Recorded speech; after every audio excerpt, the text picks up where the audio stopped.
What is a video game soundtrack for? It sounds like a silly question. What would Zelda be without its heroic main theme? Or Super Metroid without its chilling alien ambience? But if you think about it, mechanically, the answer is that Zelda would still be Zelda, and Metroid would still be Metroid. At the same time, there's no denying that these games would lose something vital if they were missing their music. So I'll ask again, what is a video game soundtrack for? I don't expect you to explain it to me, obviously, you're just a microphone. But to be honest, I don't think there is a simple answer. Soundtracks play drastically different roles depending on the context, so you can't just give them a one-size-fits-all purpose and call it a day. In my opinion, one of the most important jobs that a video game soundtrack has is to tell a story, and that is exactly what it does in the indie game Unpacking from Witchbeam Studios.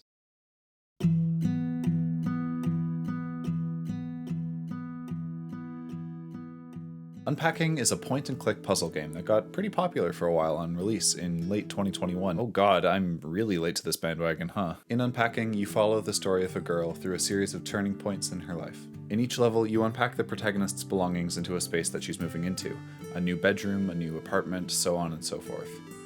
You might think that this sounds like the perfect premise for some kind of simple slice-of-life visual novel, but this being a puzzle game, there's a bit of a twist when it comes to the delivery. Throughout the entirety of this game, not once do you see or hear the protagonist, save for a snippet of text at the end of each level. That seems wild, right? How can you tell a story with nothing to work with, but what's essentially just an interactive background? Well, if you keep watching, you'll see how much you can learn about a character from their belongings, but I want to focus on a background element that you may have seen coming. The music. In a game where the foreground is absent, every element of the background, any part of the game design that would normally be supporting a character or another subject, gains even more significance. The way I see it, in Unpacking, the background and the music with it becomes the foreground. I want to look at how, in a game that's presented almost entirely wordlessly, the soundtrack by Canadian-Australian composer Jeff Van Dyke steps up to tell a cohesive story. Before I continue, consider this a major spoiler warning for the entirety of Unpacking. To really dig deep into the music's involvement with the story, I need to talk about the whole thing, so please consider picking this game up and trying it out first. Support indie developers, kids.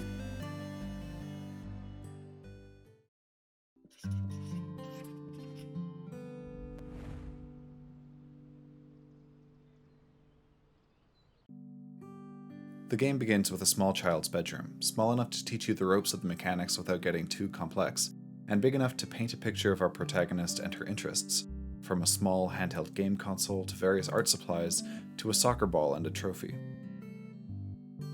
This track introduces some instruments that will come back throughout the game, an acoustic guitar, bass, and most importantly, synth, the instrument that I believe represents the protagonist and the one that leads the melody in this track. More on that later. When I first played through this level, I felt a very carefree atmosphere, and I think that makes sense. There's a mechanic that becomes more relevant later on, where if you've placed an item in a spot that it doesn't belong in, it is outlined in red and the level can't end. But in this first level, we can afford to be a little bit carefree, as the red outline is very lenient. I've left my stuffed animals scattered all over the bed, and hey, who cares? I'm a kid. Editor's note, at first I was a bit put off by this feature actually. Who are these developers to tell me where I can and can't store my toilet paper? But I feel like it's important to note that there's an option to disable this feature, which with a disclaimer that it essentially removes the puzzle aspect of the game. Anyway, back to the video. The music reflects this carefree attitude perfectly. After opening with a synth pad and some gentle acoustic guitar, we get a bouncy synth bass line, and eventually a chilled out synth melody enters.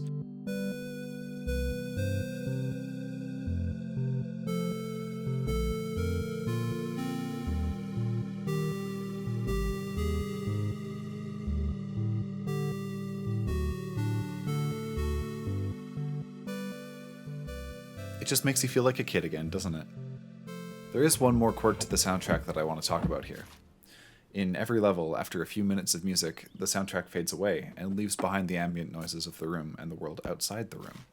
For example, in this first level, you can hear distant cars, wind, and the birds chirping outside the window.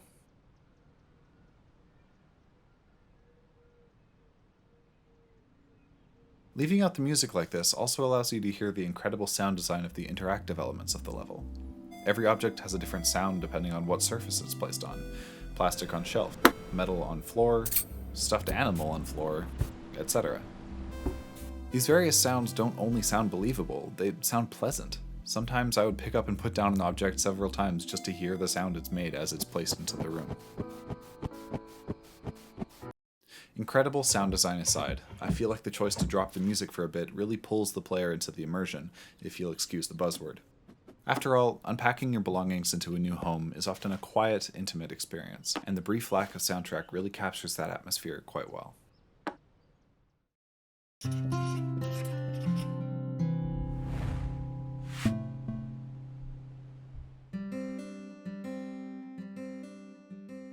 Jumping forward in time, our protagonist is now unpacking into a small university dormitory or apartment, and our job has grown from just one room to multiple.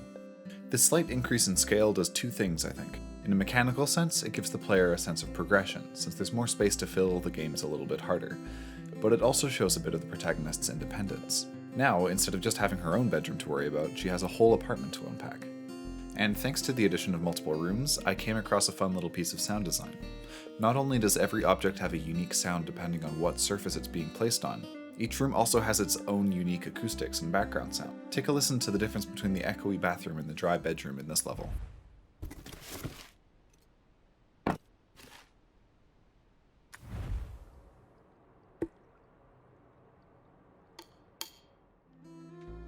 The music in this level helps to give the player that sense of adventure that comes with independence.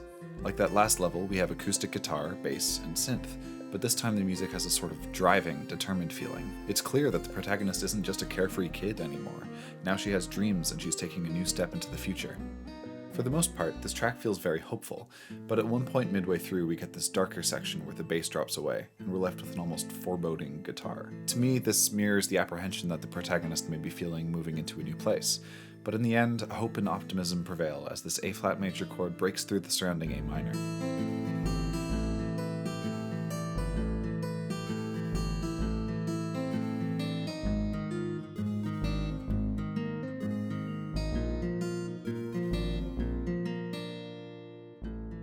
That shift to the A-flat major chord, which is pretty striking coming from the minor chord one half step away, feels like the protagonist is taking a deep breath, letting some of her anxieties go, and refocusing her thoughts on the future.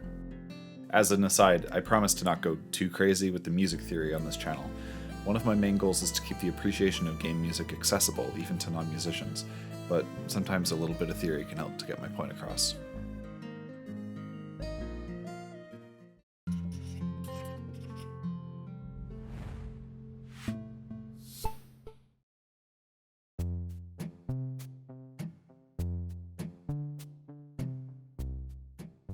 It's a few years later now, and our protagonist has moved in with some roommates.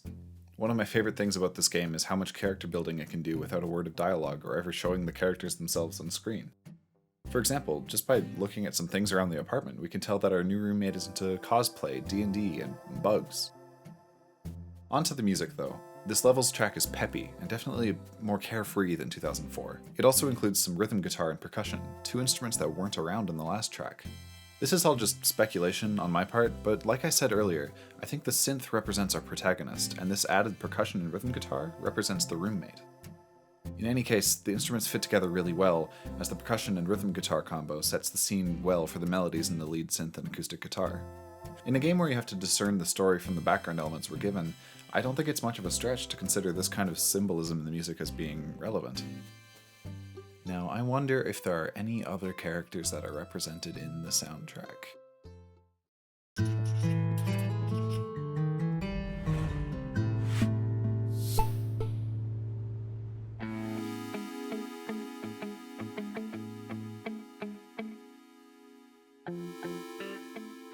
It's 2010 now, and our protagonist has moved into an apartment with her new boyfriend. The new apartment is pretty dull and grey with plenty of modern minimalist designs, noticeably clashing with the protagonist's stuffed pig and neon-colored terrarium. In fact, just about everything we unpack seems to clash with what's already there. The music is in a very different style from before as well. Much of the foreground is taken up by this electric guitar and drum set, while synth pads make up the background, fitting in some melodies where it can.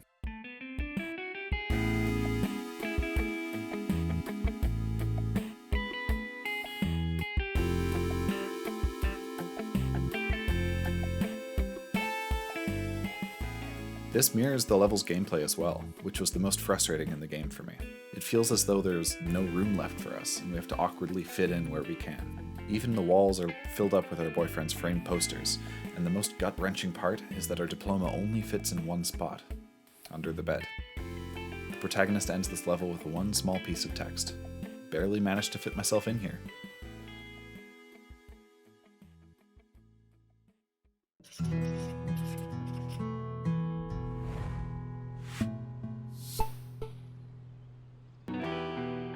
So yeah, that relationship didn't end up lasting very long, and we now have to unpack into a familiar space, the protagonist's childhood bedroom.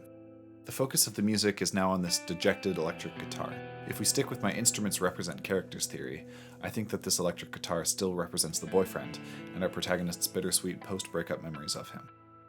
Eventually though, we get this synth line that leads us into a distinctly more hopeful section, alongside some gorgeous guitar harmonics.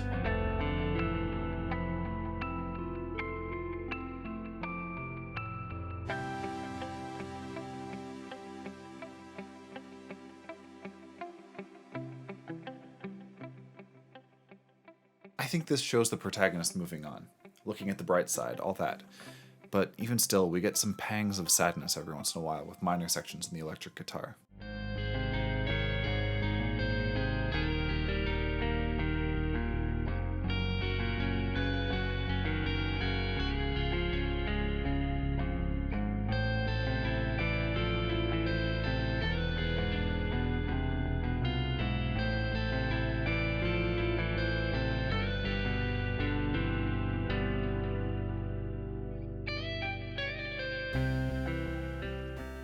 This is a lot like the college dormitory track, I think. Even though the protagonist has some nagging feelings of regret or sadness, the chord progression always ends up happy. I think things are looking up for her. One more thing about this track. After that 2-minute silent section that exists in every level, we are brought into the positive second half of the track with solo electric guitar harmonics, totally omitting the sad opening.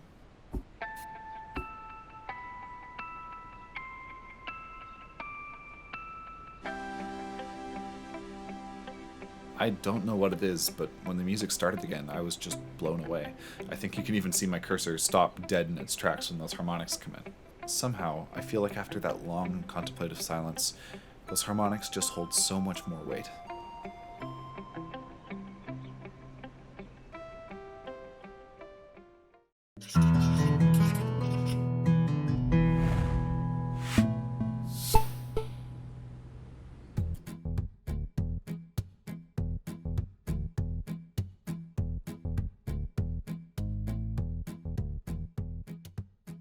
The mood of this level is a complete 180 from the last one.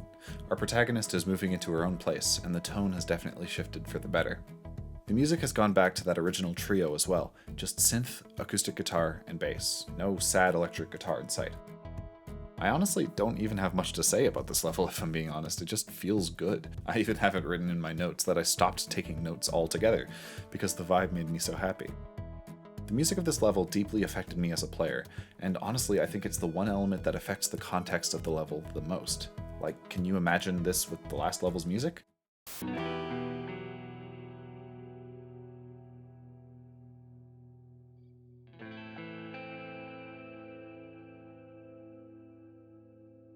Sure, she'd still be moving into a new place, but the implication would be totally different. Also, and I don't know why I feel the need to mention this, she's got some pretty snazzy rainbow socks now too. No reason I bring them up in particular, I just think they're pretty neat.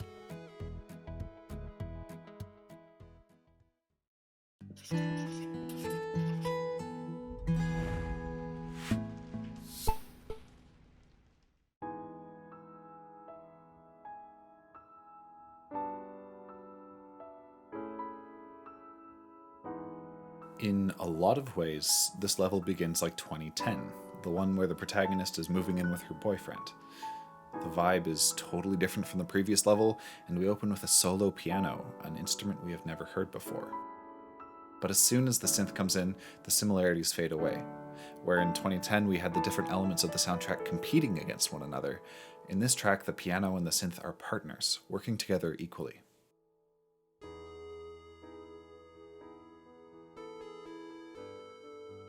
This cooperation is also there in the gameplay. I'm not struggling to find space for everything, it all just seems to fit. This is also the first level where we're not unpacking our main protagonist's belongings. This is a new character, who I'll be calling the protagonist's girlfriend. Yeah, I mean, I just really thought those rainbow socks were cool. I don't know, just no reason. At its core, the gameplay hasn't really changed, but you can easily tell that this isn't the same character as before. The objects all have a different vibe, and the two clearly have different interests, but it doesn't feel like they clash like they did in 2010. Where the protagonist has her art tablet, her girlfriend has a small notepad, a pen, and some headphones.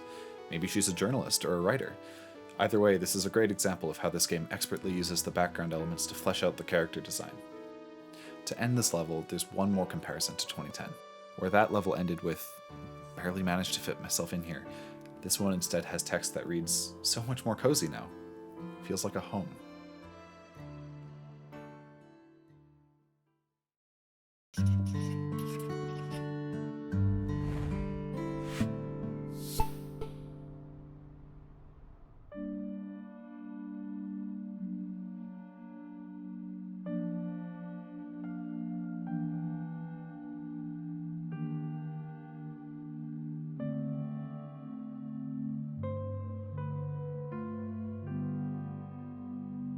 This is the game's final level, and it begins once again with the piano and synth working together with this beautiful, chromatically descending bass line. This immediately sets a calm, peaceful mood for the level, where our protagonist and her girlfriend are moving into a new house. The gentle vibe of the music hits especially hard when we discover this nursery with a crib and baby toys. After a few minutes of this, the music shifts into a second section led by the acoustic guitar.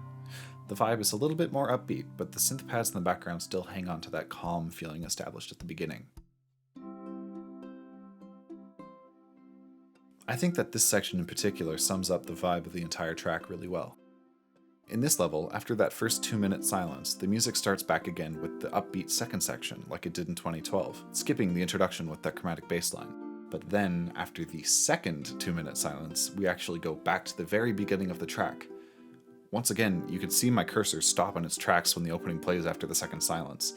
After a good 10 minutes of the upbeat second section, the calmness of the intro is all the more effective.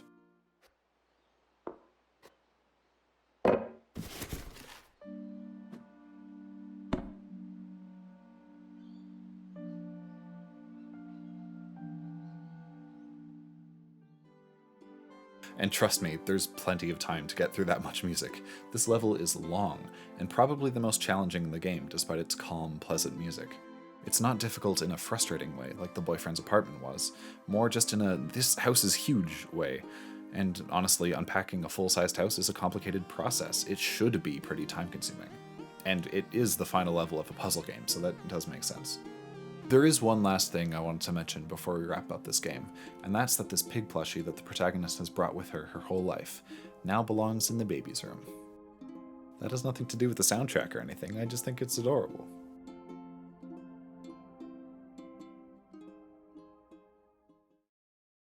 Unpacking is a game that puts the background in the foreground, and that includes putting a spotlight on the music.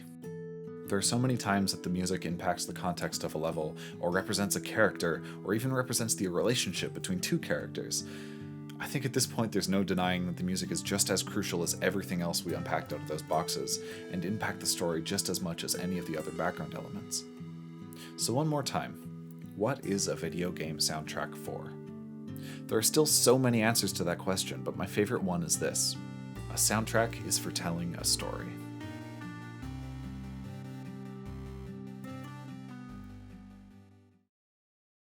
I hope you enjoyed that deep dive into the music of Unpacking, and if you didn't, please feel free to leave a comment. Like I said earlier in the video, my goal is to make it more accessible for non-musicians to appreciate the intricacies of the soundtrack, so I didn't go too crazy with music theory jargon. But by all means, if you want to see something more complex, let me know. This kind of soundtrack-focused content is something I really love to talk about, and I want to make more videos like this going forward. If you enjoyed this video, it would really mean a lot if you liked and subscribed. I'm a small creator, so right now every little thing counts. You can also check the description for links to my Twitter, Twitch, and public community Discord. One more thing, I am absolutely horrendous at ending videos. Still am, so I'll leave you with these whales I found in the footage that I had a random fixation on, apparently.